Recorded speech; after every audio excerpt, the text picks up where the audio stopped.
Obelisk tomb, royal tombs that there. So this inscription, we will stop there and see a problem with the shortage of the water.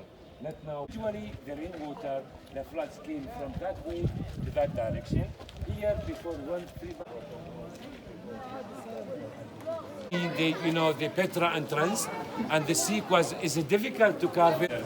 We're going to see some places 2 meters, 5 meters, 15 meters, until 17 meters. So wait, I will show you something.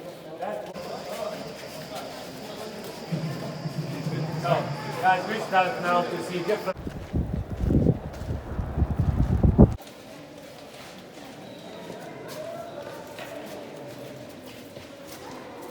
I mean, still alive.